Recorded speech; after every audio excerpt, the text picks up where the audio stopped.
brace yourself, because you're about to dive into another free first-hour episode of the Higher Side Chats, and we just want to let you know that whether you're looking for a companion through your paranoid insomnia, entertaining yourself through one of life's mundane activities, or trying to ward off the internal screams of all those sad, smothered souls around the office, THC is here.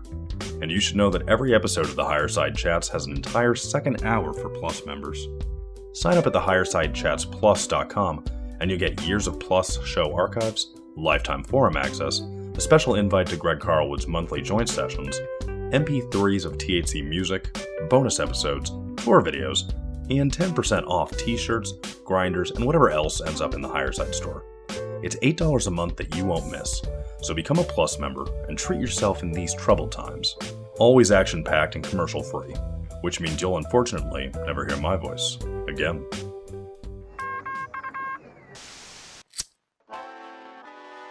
In the 1930s, President Franklin Delano Roosevelt addressed the nation through a series of radio broadcasts known as the Fireside Chats.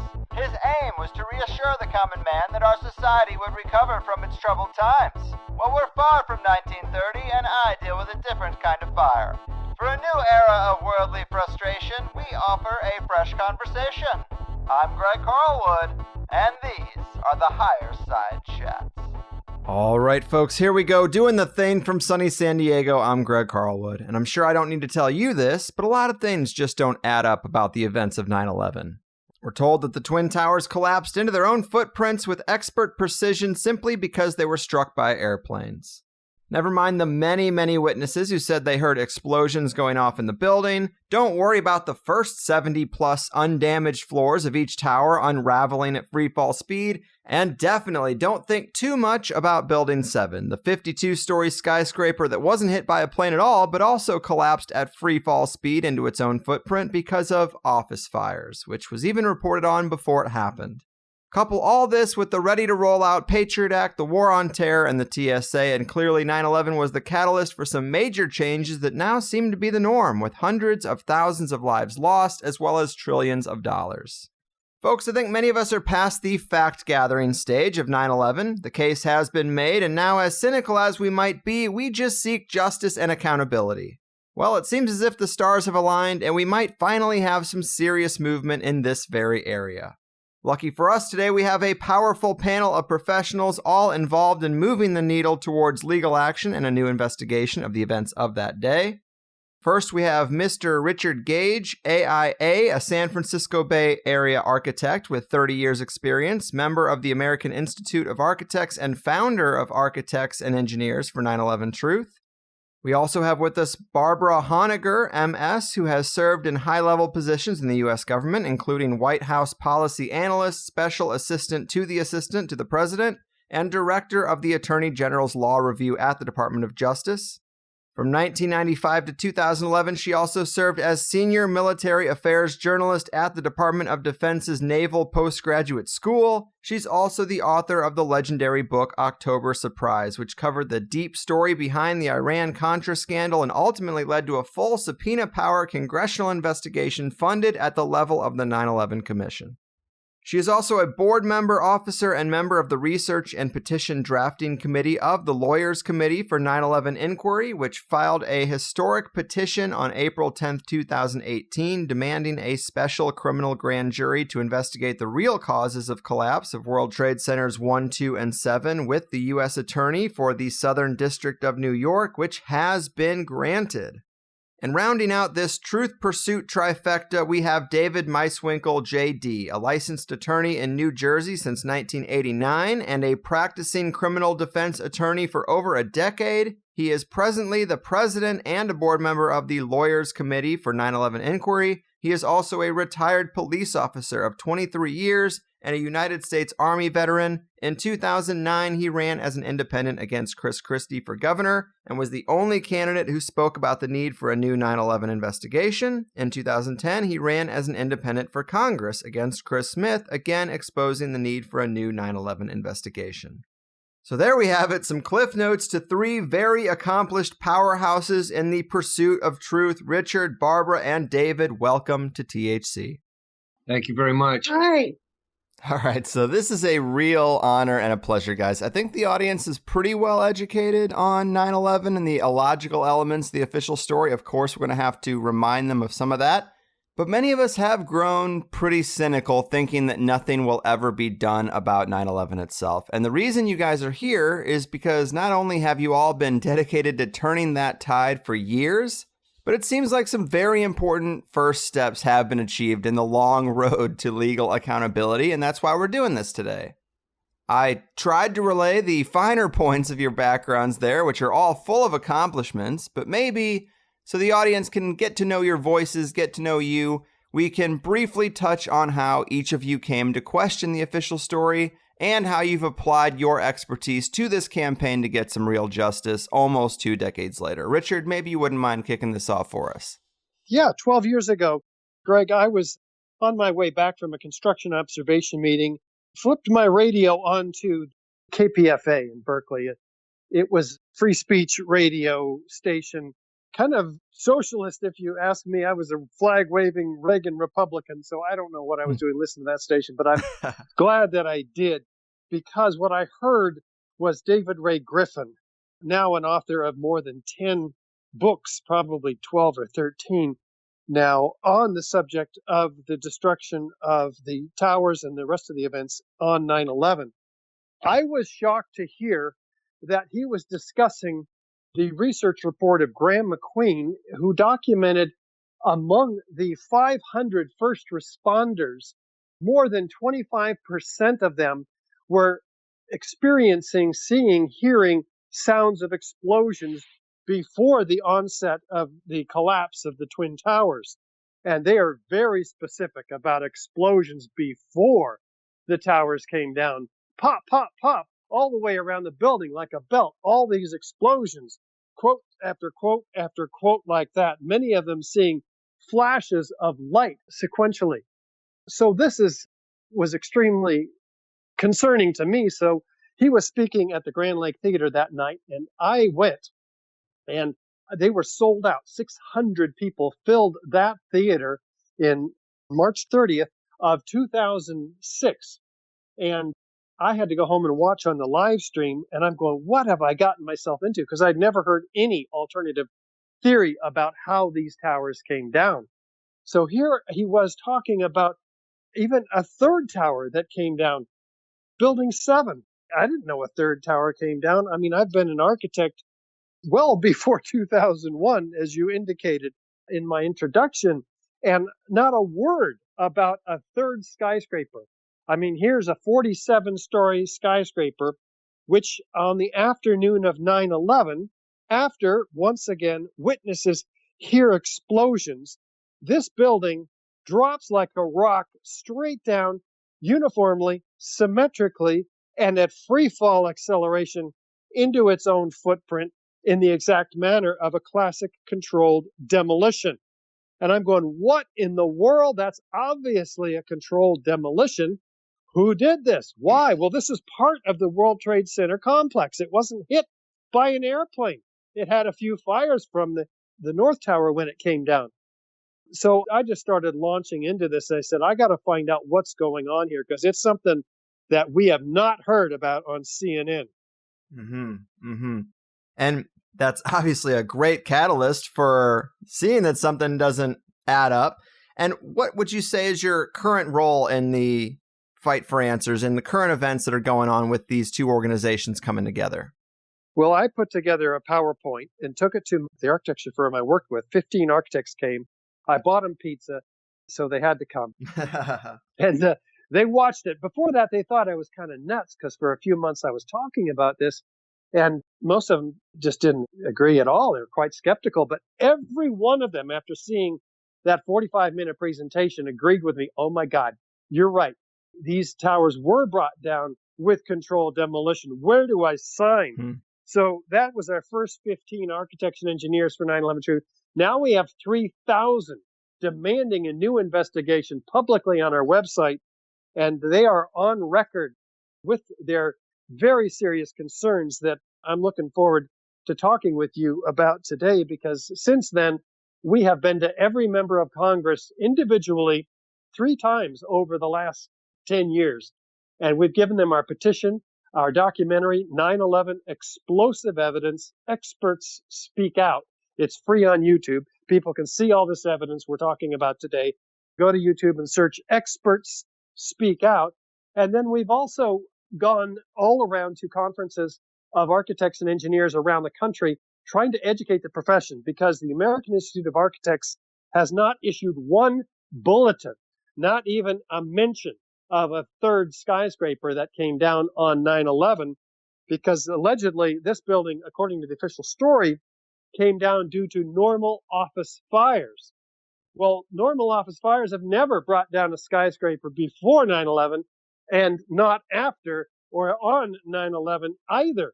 So this has to be the most studied building, this one that wasn't hit by an airplane, and also the other two, as we'll get into later. So we're well on our way, as you know now, with the legal effort, which is just launching big time. Yes. Well, hey, 3,000 architects and engineers, quite an accomplishment. I appreciate everything you have done to push this case forward. And Barbara, let me ask you, when did you realize something wasn't adding up, and what is your role in this current fight for answers? Well, it's a small world. I'd like to start by just pointing out that Richard was driving down the freeway in the East Bay of California, there in the East San Francisco Bay, and he listened to KPFA, to my soul sister, Bonnie Faulkner's program. And it was she who was interviewing on her show, Guns and Butter, the dean of the 9/11 Truth movement, David Ray Griffin. I believe that was in 2005. And Richard mentioned that he was a Reagan Republican. Well, I was in the Reagan White House, as you mentioned in my bio. So it's a small world. It's a very small world, and it's getting smaller, and you're talking to three people who are part of, I guess I'd call it a carouse for 9/11 Truth worldwide. But to answer your question directly, on the morning of 9/11 itself, I was the senior military affairs journalist at the Naval Postgraduate School in Monterey, California, which is the premier science, technology, and national security affairs graduate research university of our entire Department of Defense, of the Pentagon. So in that role, you can imagine that I was pretty connected to a lot of people at the Pentagon who would love to fly out to beautiful California and leave the Pentagon and come out and play golf and maybe give the Secretary of Navy's guest lecture. And all of these high-ranking officials, from the Secretary of Defense and the Assistant Secretary of Defense and the Deputy Secretary of Defense, Paul Wolfowitz, and the Chairman of the Joint Chiefs of Staff and the Assistant Secretaries of Defense, they all came out to the Naval Postgraduate School, and it was my job to interview them for our website, for our magazine, for our newspaper, etc. So on the day of 9/11, I was driving into the Naval Postgraduate School, and unbeknownst to me, the first tower had been hit already on 9/11, and I was not allowed into the gate because only a very handful of top officials there were considered so-called essential personnel, which you heard a lot about during the recent government shutdown. Not everybody is considered essential personnel. So I was sent away for about 24 hours, along with the vast majority of the 3,000 or more people who worked there. So I went home and started watching the coverage on television. Both towers had been hit, and the towers had not yet come down, as I recall. But in any case, the bottom line is that I saw the coverage on TV, and I instantly knew that something was terribly wrong. And from that moment forward, I started researching and interviewing all of these high-level officials from the Department of Defense who would come out to the Naval Postgraduate School. And as a result of that, every single one of them spoke to me on the record, but without any requirement of secrecy. So over the years, I researched and developed what actually happened at the Pentagon. So that's my expertise. And even though we're not going to be talking about that today, we're going to be talking about the World Trade Centers 1, 2, and 7. That is how I got involved from day one. And then about 2 years ago, I was asked to join the research and drafting team for the Lawyers Committee for 9/11 Inquiry, and our president of the board, I'm also on the board, and the president of the organization, Attorney Dave Meiswinkle. You're about to bring him in on the call.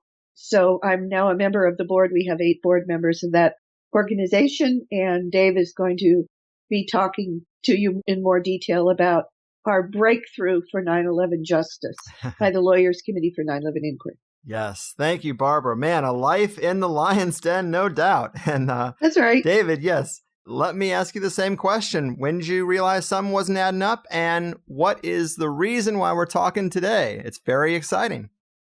Right. Thank you for having us on the program. My interest really with government goes back a lot further than the 9/11 incident. I remember as a young boy when John Kennedy was killed and the trauma that caused and the consternation and guessing as to who was responsible and what happened, what was that all about, because that certainly realigned and shifted our nation in a different direction. Mm-hmm. And I remember certainly when Robert Kennedy and Martin Luther King were both killed. And I had a lot of questions as a young person about what happened there. And then when the Vietnam War progressed and the Gulf of Tonkin, we found out that that didn't happen the way they said it happened, yet we were committing over 500,000 soldiers there in Vietnam. That raised questions. When I was a police officer, certainly the Waco, how that came down, the inferno in Waco, how that wasn't properly handled, the Oklahoma bombing, and how, in my estimation, that was not properly handled.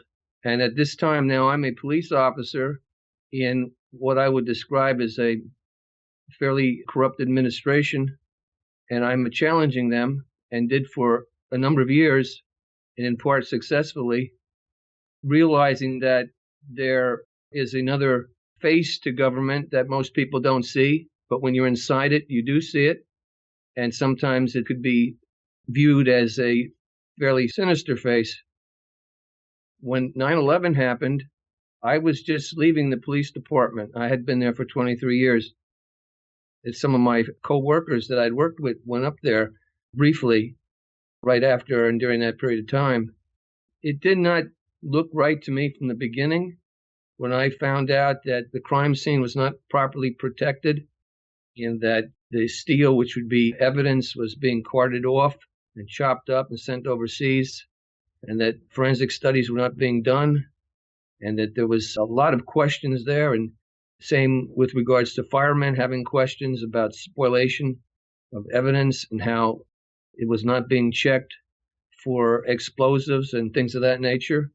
And just a common sense viewing of the explosions, well, we say explosions, of the buildings down, the total annihilation of the buildings and the pulverization to dust, the disappearance of these amazing structures. That certainly raised some questions as to whether office fires caused by airplane fuel or just office fires in the case of Building 7 could actually bring those buildings down. Later on, I ran for office for the governor of New Jersey, and one of the people that I contested was Governor Christie, who had been actually the U.S. attorney at that time, I believe, and who had been brought in right after 9/11 and was, I argue, I should have been on top of the destruction of the evidence and the carting away of the evidence. But anyway, I criticized at that time the need for a new 9/11 investigation. At that time, I didn't know that architects and engineers existed, actually. That was in 2009. In 2010, I ran for Congress and did the same thing, again as an independent. And nobody really knew probably who I was, and I didn't have any money really to promote it, other than some papers did pick it up, and they did pick up the fact that I was calling for a new 9/11 investigation. And after those elections, I was at a gathering, and our friend advised me about a group that I'd never heard of, architects and engineers. And I pulled them up on the web, and I looked at this, and I said, boy, these guys are pretty neat. They're not politicians. That was refreshing. They're scientists. And the scientists are saying what I was feeling, and in some way had visualized possibly what happened, but they were putting it in scientific terms, no spinning. And I connected with that organization, and for a while was fairly active And I basically met Richard up in Connecticut. I went up there to hear him speak. I went out of my way and drove up, not that far from New Jersey, probably less than 150 miles, heard him speak, and I got a little bit involved. And then I started something in New Jersey called New Jersey 9/11 Aware, because won't go into it. New Jersey has a lot of connections to 9/11 also.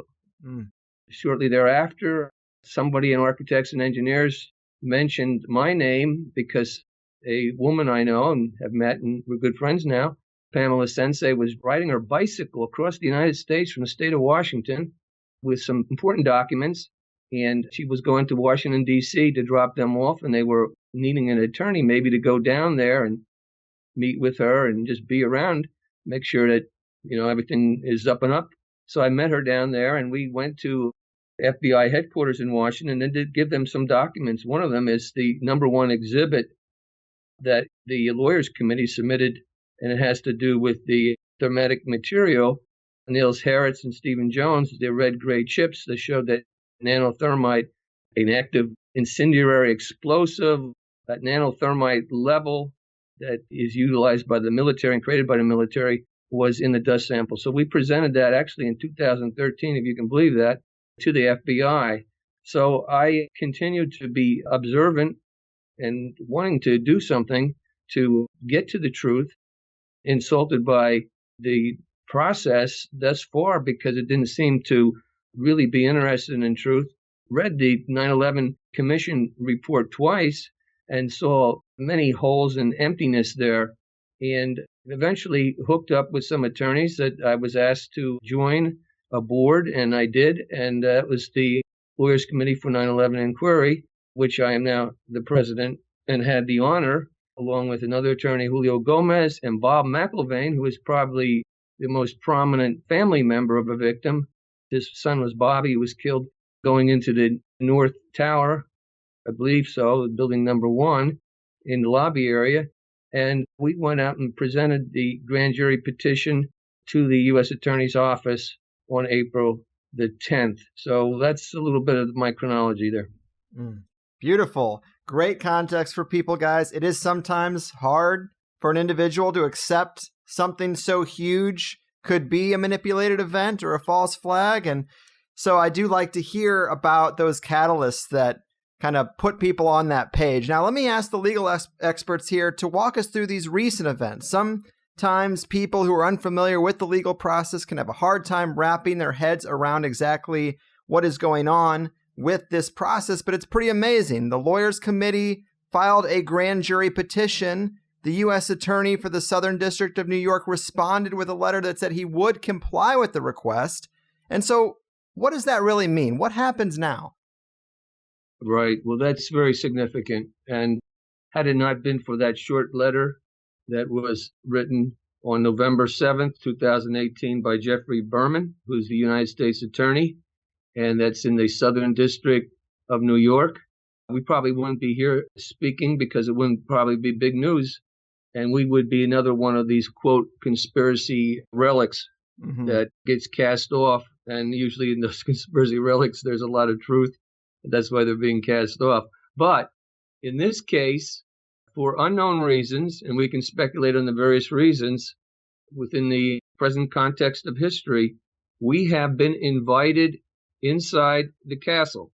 In other words, the people of the United States, or at least we'd like to think that this petition represents concerns of all people in the United States and throughout the world for a truthful and just resolution to this outrageous crime that for the first time, and now it's 17 years later, or 18 years later, for the first time, we are being invited inside now to present evidence which is totally contrary to the official story. And Richard will go into that in depth, but this evidence shows that controlled demolitions, bombs, and explosives were used to bring the buildings down. And that in itself opens up everything. That's, of course, what we want. We want everything to be opened up. We want all the cards to be put on the table. Now, this grand jury is, and as you know, the 9/11 crimes are very sophisticated, very layered, and they were coming about in different areas. This is not about the Pentagon and not about Shanksville. This is particularly about the evidence at Ground Zero. And the evidence at Ground Zero was gathered in large part by architects and engineers over many years by excellent scientists and professionals. Mm-hmm. So that's the significance of it, is that we've never been here before, and no one has. So it's all uncharted area. And the grand jury is composed of 23 individuals, just like us, it could be, who are vetted and brought on through a election roll of voter registration. That's what my understanding, how they get the names from them. And a grand jury can be in session for up to 18 months and be extended. But the process is in secret. All right. So to protect them, in a sense, and to basically not let everybody know what's happening. May I add? Mm-hmm. Please. Well, people need to know the really exciting content of the information that we know is going to be, or may have already started to be, being presented to a special criminal grand jury that the U.S. Attorney for the Southern District of New York has agreed in writing in a letter dated November 7th of last year, 2018, to the Lawyers Committee. The U.S. Attorney for the Southern District of New York, which is the federal jurisdiction for Ground Zero, where 9/11 happened at the World Trade Center complex on 9/11. He will be, if he hasn't already, presenting a specific petition with 57 evidentiary exhibits to the grand jury. Now, how do we know that? We know that because in his letter, dated November 7th of last year, the U.S. Attorney states explicitly that he will comply, that he is complying with a specific statute, a specific federal law, and that is U.S. Code Section 18, U.S. 18, Section 3332. And that is a federal statute that we cited in our petition that was submitted to the U.S. Attorney in April and amended in late July of last year, 2018. Our petition explicitly demanded that the U.S. Attorney comply with that particular federal law. What does that federal law require him to do? The simplest answer as to why the U.S. Attorney is convening the special criminal grand jury is because the law requires him to do it. It is not discretionary under the law. Now, that doesn't mean that they might not have ignored us. Right. Yes, they could have, and they often do, but he did say that he would be presenting our petition.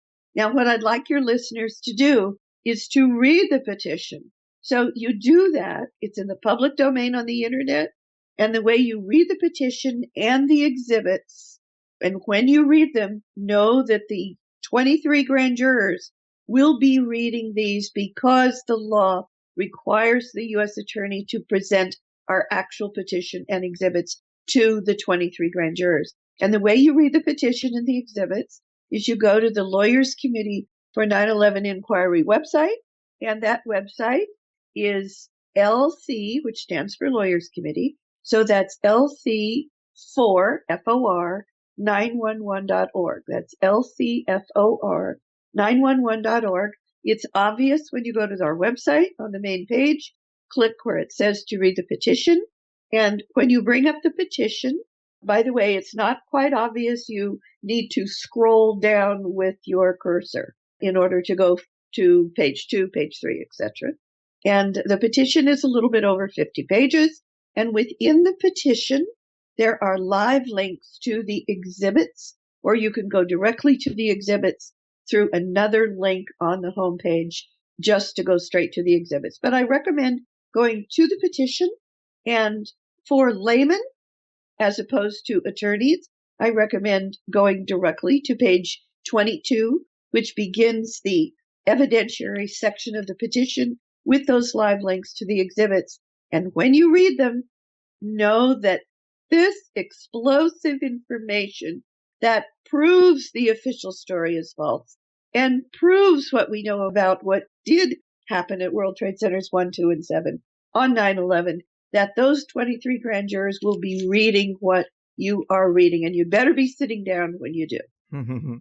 Beautiful. Yes, that is so well said, because as David mentioned earlier, it's very layered like JFK, and there's many different threads that go all over the place. But for people who have even digested hours and hours of material on 9/11, it's very exciting to see specifically what is going to be presented in this situation. So I guess one of my curious questions is, I know these are secret proceedings, and it's supposed to be a criminal grand jury of 23 random citizens using the voting registry to find these people and, of course, vetting them, but randomized citizens.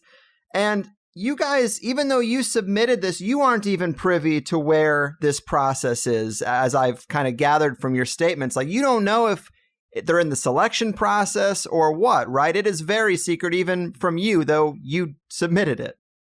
That's correct.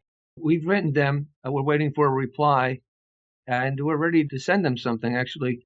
But we've written them and told them that we would be glad to help them in any way we could. In fact, also in making presentations, if that would be a system in making presentations, and hopefully getting people from architects and engineers in there to make presentations also. So we haven't heard back from them on that. If we somehow find out that they're not doing what we hope they're doing, I'm not sure how we would find that out, but you never know. We have prepared an action, which you call a mandamus action, which we have to file in the federal court, which would be asking a judge to command them to do basically what they're supposed to do, and that's to present the evidence to the grand jury.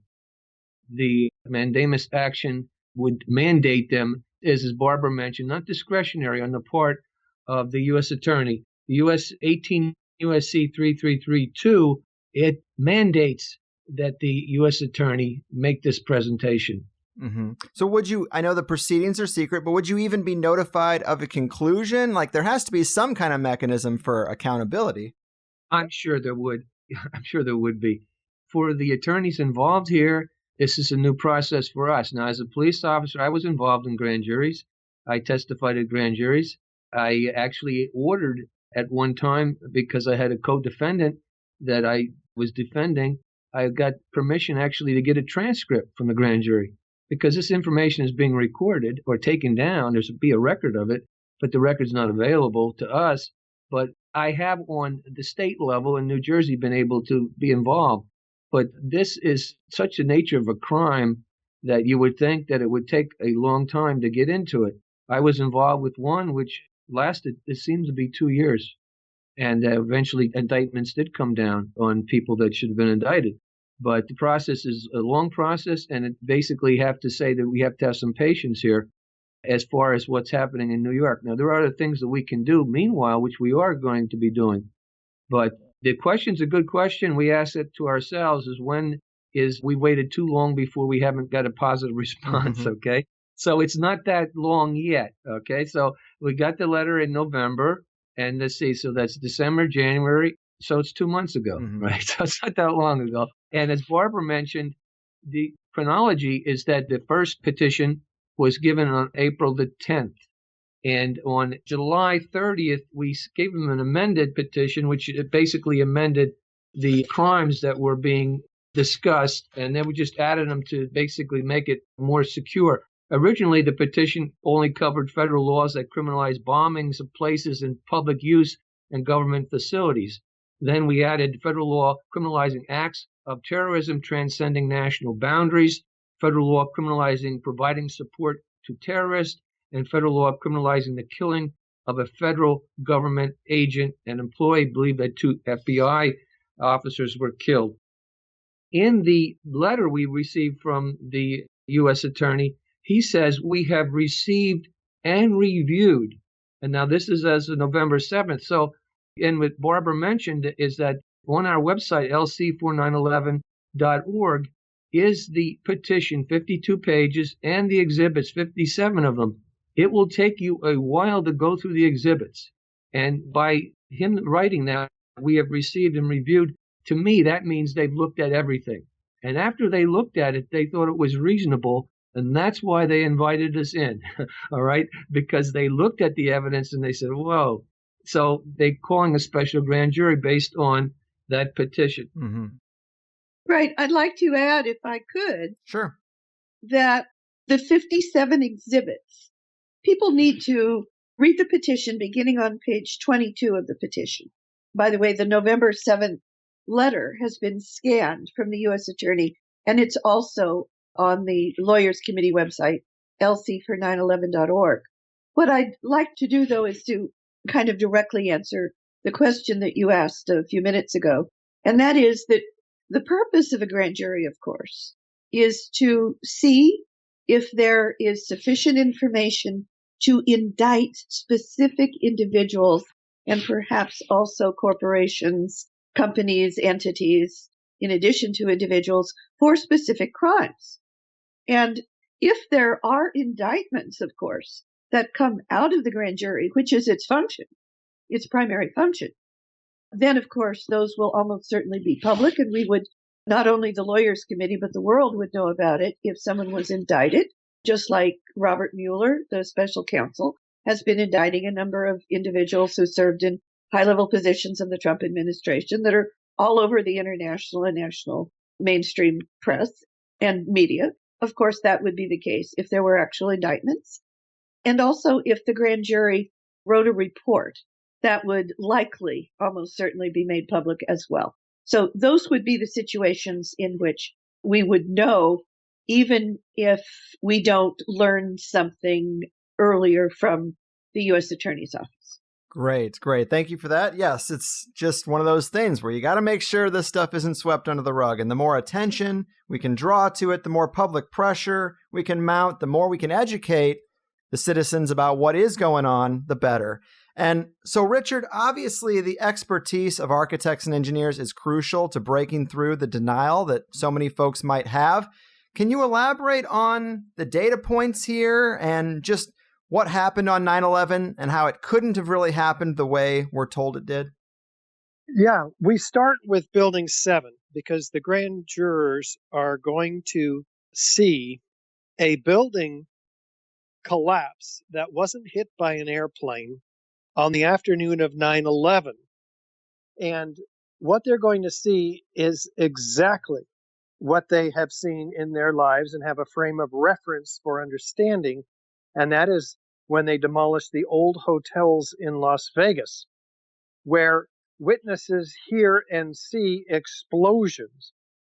And then the building drops. Now, the only way a 47-story or any building can drop at free fall acceleration, which means there's no resistance supporting it, all of a sudden the building goes from stationary, intact, to dropping at free fall. That's as fast as a bowling ball falling out of the sky. Well, the building had 80 columns in it, and all of a sudden it's dropping symmetrically, which means each of those 80 columns had to have been removed all at once. Now, the question for your audience and for the jurors is, can fire do that? Does fire have that precision? And of course, the answer is no. Well, fire is the official cause of this building's collapse. And then there's an elaborate theory that NIST came up with. NIST is the National Institute of Standards and Technology, to explain how this fire caused long span beams to push a girder off of its seat on this particular column in the northeast section of the building, column 79. And then that caused a progressive collapse around that column, leaving it unbraced for 9 floors, and it begins to buckle. And then the theory goes on to suggest that the instability travels all the way up to the penthouse, the east penthouse, causing it to fail. And then within 6 seconds, this instability travels laterally across the inside of this football field long building, leaving it completely gutted inside. And then after 6 seconds, after column 79 buckles, the entire building comes down.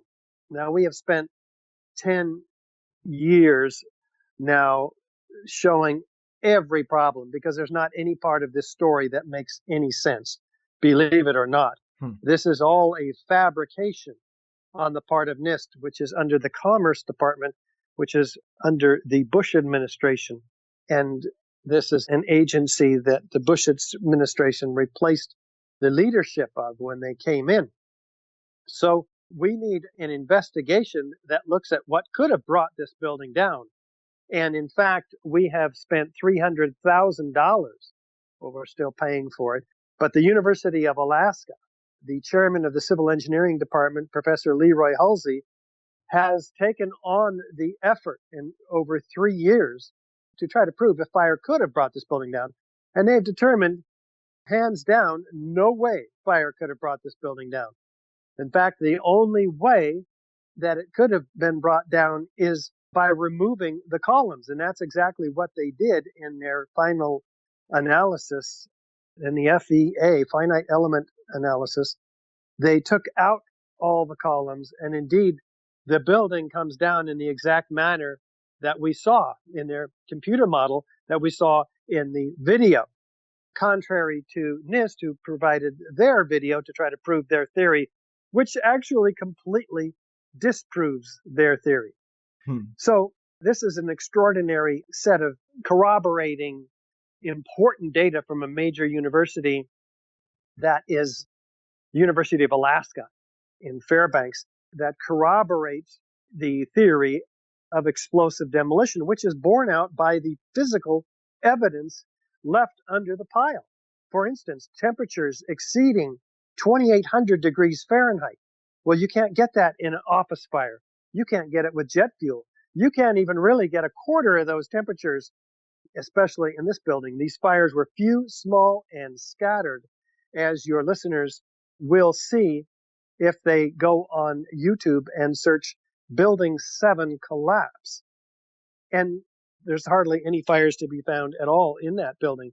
But there is, according to FEMA, the finding of hot temperature corrosion attack on the steel, with molten iron penetrating the steel and hot sulfur. Well, there's no reasonable speculation about where the sulfur might have come from. Sulfur is added to the incendiary thermite to become thermate. It becomes much more effective at cutting through steel. So thermite is an incendiary used by the military to cut through steel like a hot knife through butter. And its results, its byproduct, is molten iron. And that's what we see laid out in pools, giant pools at the bottom of Building 7. The firefighters described it as flowing like lava, molten steel. And it's found in the aftermath of the Twin Towers as well, very well documented in dozens of reports from first responders, ironworkers, structural engineers. It's pouring out of the South Tower minutes prior to its collapse. And this says, well, this must be aluminum from the jet planes. Well, aluminum doesn't glow bright orange and yellow in daylight conditions at all. This is clearly molten iron or steel, and tests confirm, just like the tests that FEMA did in Appendix C of the report, the Building Performance Assessment Report in 2002 that they did, which NIST threw out of the report when they took over the investigation in 2002. And finally, for Building 7, came up with their report in 2008 without any reference to hot corrosion attack on the steel, which was very well documented earlier by FEMA, without any reference to pools of molten iron, without any reference to the photos that show molten iron pouring out of the crab claw excavators that are digging up this material, without any reference to the dozens and dozens of witnesses that are in our documentary called 9/11 Explosive Evidence, Experts Speak Out, in which we include 40 high-rise architects, structural engineers, metallurgists, chemists, physicists, controlled demolition experts, all of whom are available to present their expertise and their expert testimony to the grand jury. Wow, that is a great, great overview. And I'm sure it's no surprise to this audience that official investigations don't often give us the exact truth, but Building 7 is such an oddity. And Richard, I've heard you talk about, in the case of all three buildings, that it would just be such a huge job. I mean, it would take months of preparation to have these towers fall the way they did. Well, can you tell us anything about the prospect of where we could see that preparation? Perhaps the Ace Elevator Company? Yes, we certainly can. Ace Elevator had a contract, the largest modernization of elevators in the world. They came out of nowhere to get this work at the World Trade Center, and it's highly suspicious because they had 85 employees. I understand 50 of them at least were called out to a union meeting. So they were apparently not in the building, but others were, and they fled. They didn't stop and help the firefighters rescue the victims. This was quite a scandal documented in USA Today. So this could have given, in an undercover operation, access to the core columns and beams in the building, the two twin towers that are immediately adjacent to the elevator shafts, because these are not concrete elevator shafts, they're just gypsum wallboard. So why are we talking about this? Because the twin towers exhibited the evidence of a very explosive controlled demolition versus the very implosive classical controlled demolition at World Trade Center Building 7. In contrast, the towers, after the first 4 seconds, during which each of the towers telescopes down on itself. See, we're told by NIST, the National Institute of Standards and Technology, that the upper part of these buildings drove the rest of the building down to the ground and then destroyed itself. Well, not only does that violate the laws of physics, I mean, you can't have the upper, lighter part of a structure destroying the heavier, intact, cold, hard steel below at near free fall acceleration. That's like running a Volkswagen into the Mack truck and saying the Volkswagen won that deal. It doesn't work like that. So Newton's third law of motion says there's an equal and opposite force. So indeed, that's what we see. In the videos, what they actually show is the upper part being destroyed itself in the first 4 seconds. It's telescoping down. There's nothing left to crush the rest of the building after 4 seconds. What is seen or what is heard is additional explosions by the first responders, and then laterally, freely flying ejections of 4-ton structural steel sections laterally at 80 miles an hour, landing up to 600 feet in every direction, thousands of them. Most of the steel, like 99% of it, is outside the footprint of each of these acre-size towers. So the steel is outside the footprint. I ask you and the jurors, what can crush the rest of the building? You say, well, there's concrete floors in that building, isn't there? Well, let's look at that, because the concrete is not stacked up in piles. The floors, there's no stack of pancakes at the bottom of either tower. It's a 2-story pile of core columns, twisted metal, and powder. Well, what happened to the acre-size concrete floors? Well, we look back at the videos and photos and we can see clearly they're being pulverized in midair as the downward acceleration is happening. 90,000 tons of concrete is pulverized to a fine powder about 0.1 micron in size. This is like to an ash. The concrete is then spread from river to river across lower Manhattan in a 3-square-mile area. So there's the 90,000 tons of concrete. So if the steel wasn't causing this pile driver collapse and the concrete is outside the footprint as well, what's left to crush the building? Almost nothing. That's most all the weight of the building is the concrete and the steel. So we have a complete violation of the laws of physics here as well as through the rest of this evidence, which shows isolated explosive ejections occurring 20, 40, even 60 stories down below the zone of destruction. Well, what's causing those explosive ejections? NIST says, well, that must be air being pushed down by this pile driver. And then the air comes out down below because it's going down the elevator shafts under pressure. Well, first of all, the pile driver's not even there. All the videos show it's gone in 4 seconds.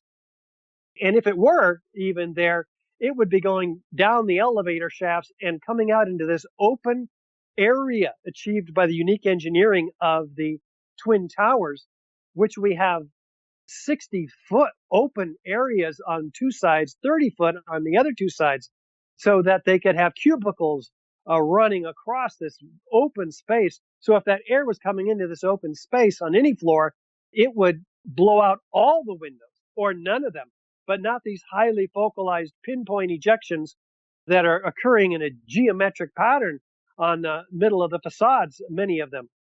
So this is additional evidence. So it adds up so much. In fact, the U.S. Geological Survey provides perhaps the best evidence in their toxicological studies of the dust, and an environmental firm called R.J. Lee finding these previously molten iron microspheres about the diameter of a human hair on average. Some of them you can't even see by the naked eye.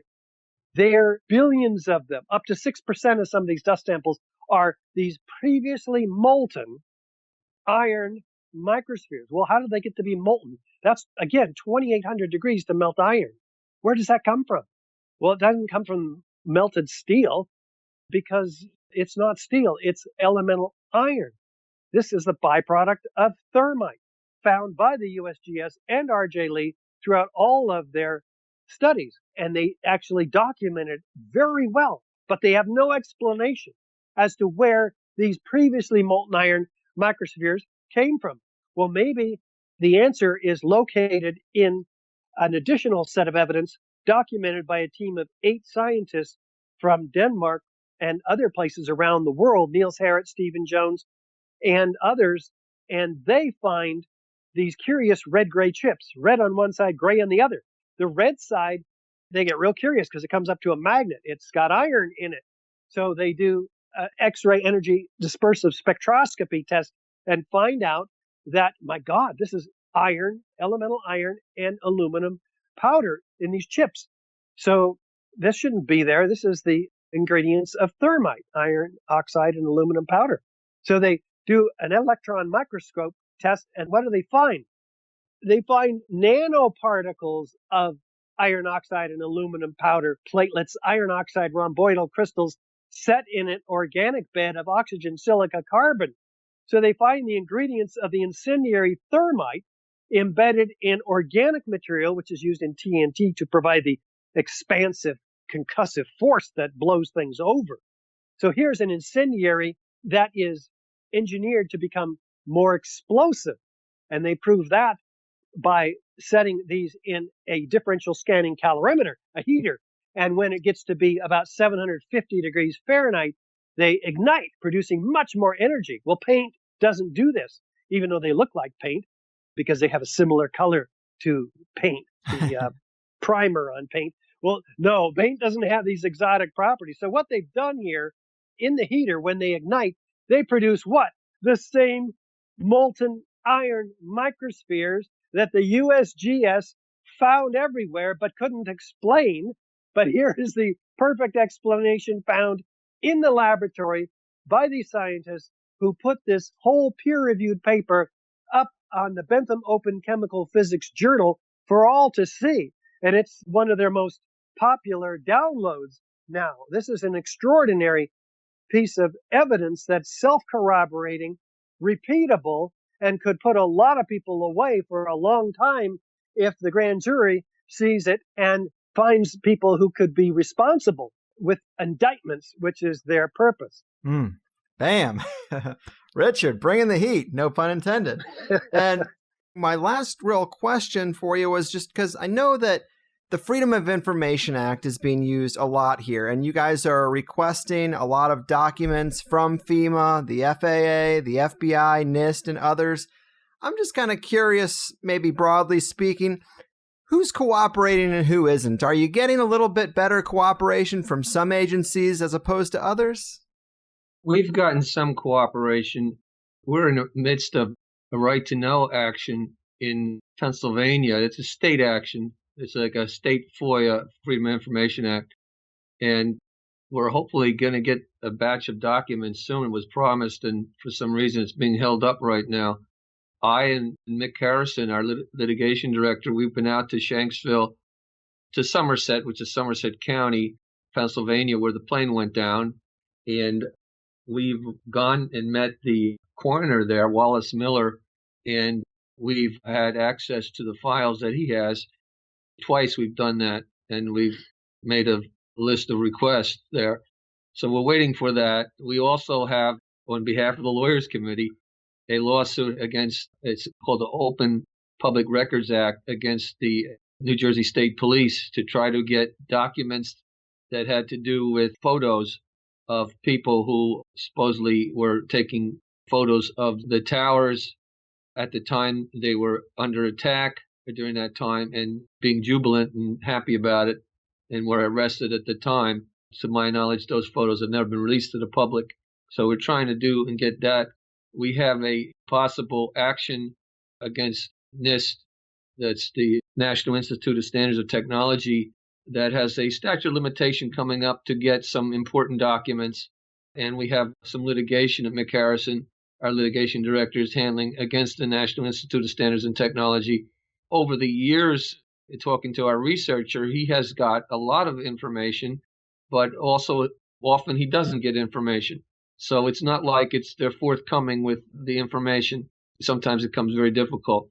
So as we go forward here with a lot more Freedom of Information actions we have to do, some of them in reference to New York, others in reference to the Pentagon and to Shanksville, we have to be prepared to eventually litigate them.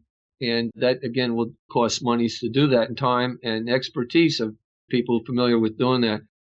For this purpose, though, the grand jury joint fundraiser that Richard talked about in Barbara, we would ask that anyone that wants to really help us, make sure we have the money that we need to carry this through in the long run. That's LC4FOR911.org. If you can contribute to that, LC4FOR911.org, it will go to a good cause, and that will be to fight for truth and justice as it relates to the events of 9/11. Thank you. You got it. And of course, yes, before we go, maybe if there's any other proper links and resources to throw out there, we can do that. Of course, I'll post the links along with the show. But is there anything else people should know about where to go to follow up and maybe contribute and also keep an eye on this ongoing process? Yeah, I would encourage people to get the information and share this with others. The technical information is more readily available on the Architects and Engineers website.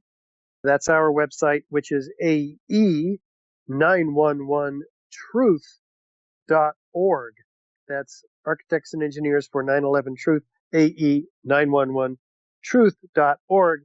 And there people can also support the joint fundraising effort.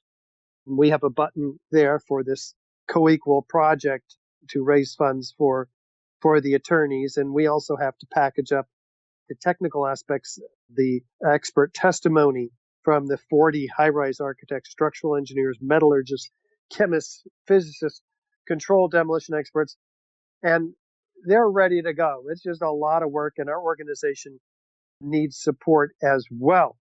So I'm encouraging everybody to, A, get informed.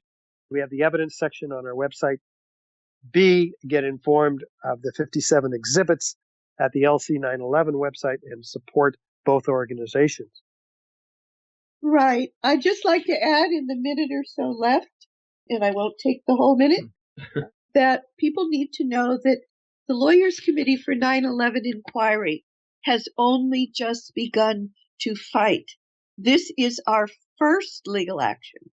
We will have many more on every aspect of 9/11 is planned, petitions on Shanksville, on the Pentagon, on probably the anthrax attacks, on the government cover-up, and many other aspects of 9/11. We have only just begun to fight.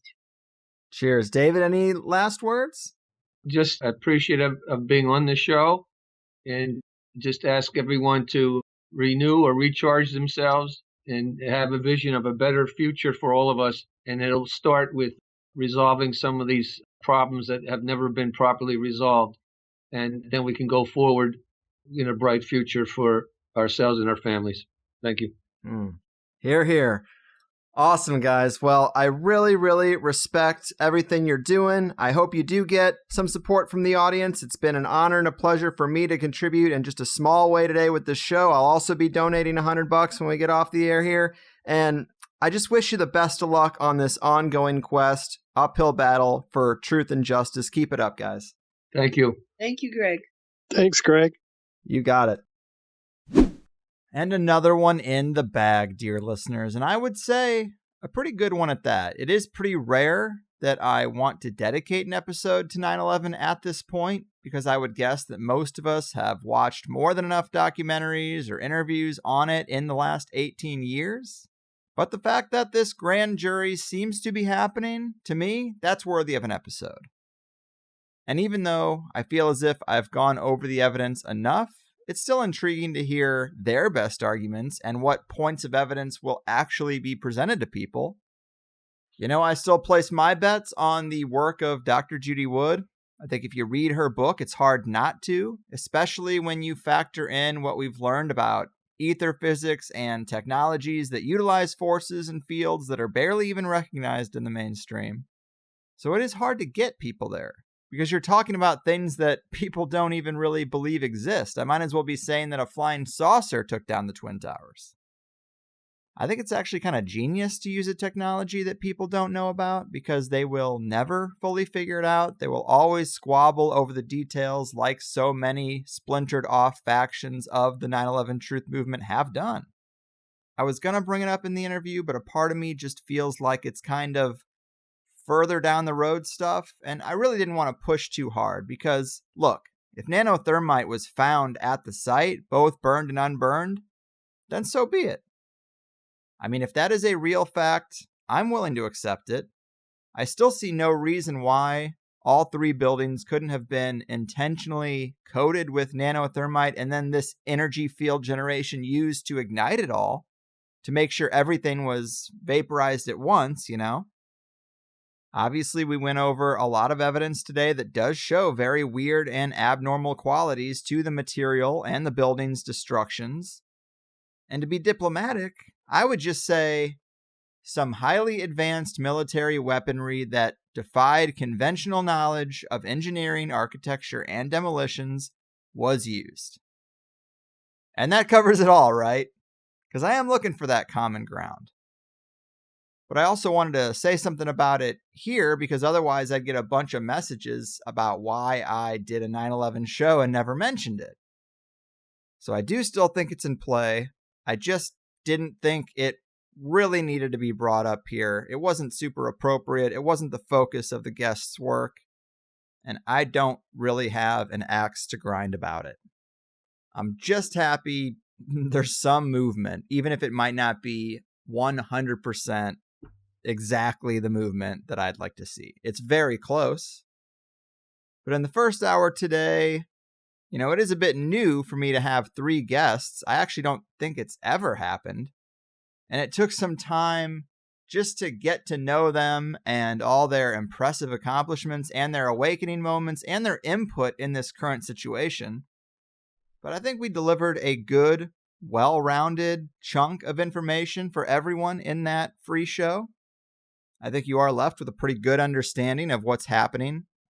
But in the extra hour, for Plus members, we went a bit deeper into some things that I find curious, like the fact that this very grand jury situation is in the same district of New York that's handling the Mueller probe, and Mueller was the FBI director installed just before 9/11. So we talked about that and some of the surrounding details and what it might mean and some of the political chess types of elements that might be involved in this case being heard at this particular time of all the times. I really, really liked what David had to say in that regard. I think I'd be on a similar page. But we got into that and also a few other things like Roger Stone and his indictment. In fact, he's actually one of the biggest names, probably the biggest name that I've actually declined for THC. When his book came out, his publisher did get in touch with me about setting up an interview, and I just felt like it would be, lending the THC platform for high-level talking points and a sort of perception management that I just didn't feel great about. I definitely like to just let my guests give their perspective, but when we're talking about someone so connected, I think that ends up possibly being a detriment to the credibility of the show and myself. I do think he's one hell of a character, though, and I would definitely recommend watching the Netflix documentary Get Me Roger Stone. I thought it was fascinating, and I was really surprised to just see what his career really does entail. And you'd probably understand why I declined. It's tempting to just go for the numbers and the name recognition, but that one was just over the line to me. But anyway, we also talked about censorship and alternative media crackdowns that have been involved in this very coverage. And then we went back to Richard for some more structural details and the fireproofing thread that is involved here. All pretty interesting stuff. I mean, even if you've made your mind up about 9/11, there's still so much stuff involved, so much data involved, so many little threads that you might not have heard about, that it is worth resurrecting every so often, especially when we have a chance like this. I could tell you that I'm very skeptical of the legal system in general, but then the question becomes, how do you get 9/11 justice without using the court system? It seems pretty impossible, so we just have to deal with what we got. I hope we have accountability. I am cynical, but I'm not too cynical to provide an update when I think one is warranted, to highlight an investigation that might be occurring. Maybe with enough buzz, the pressure will mount a bit more than it would have otherwise. Like I said, I donated $100 myself, which is a pocket change-sized contribution to a team of lawyers' fees. I get that. But what are you going to do? They're going to get paid to use their expertise on some case. I want it to be this one. In higher side news, Sam Tripoli has a new bonus content format where he interviews people in front of a live audience at the LA Comedy Store. And I am lucky enough to be his guest next week. It's going to be Wednesday, February 13th.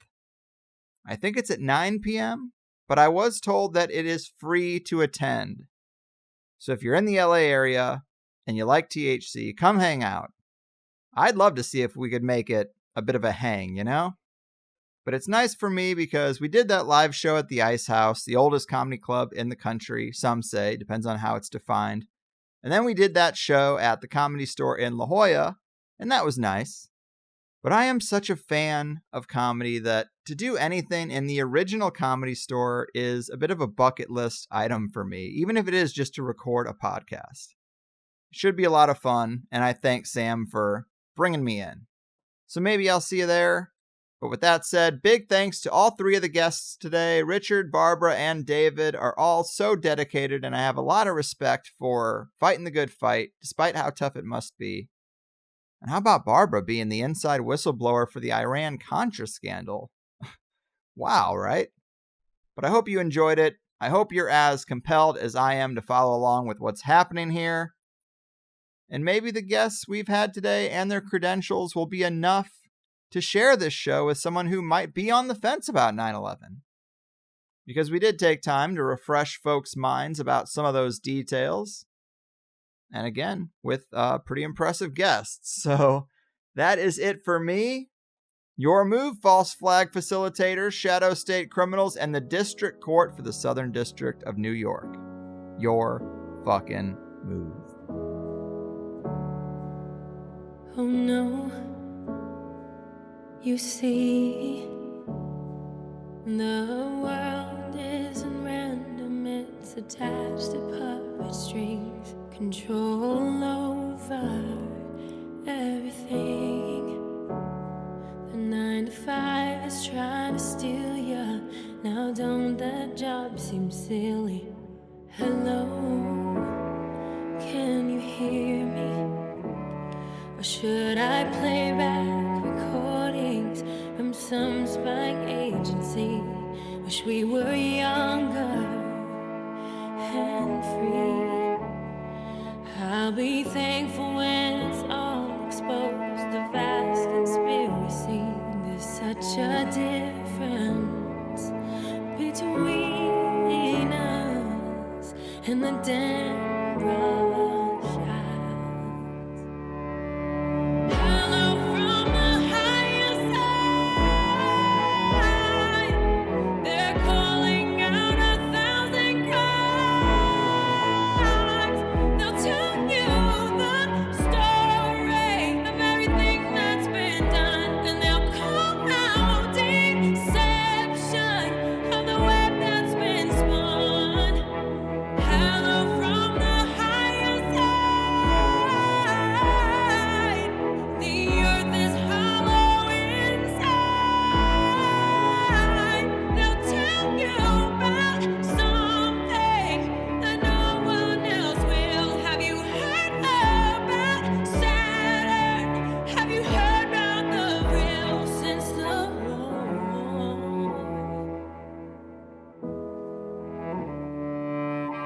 Oh no, they're cartoons. It's so typical of me to talk about this stuff. I'm sorry, that's good and well. Did you ever hear the argument that nothing really happens? It's no secret, and that the best is plus. It's doubling your time.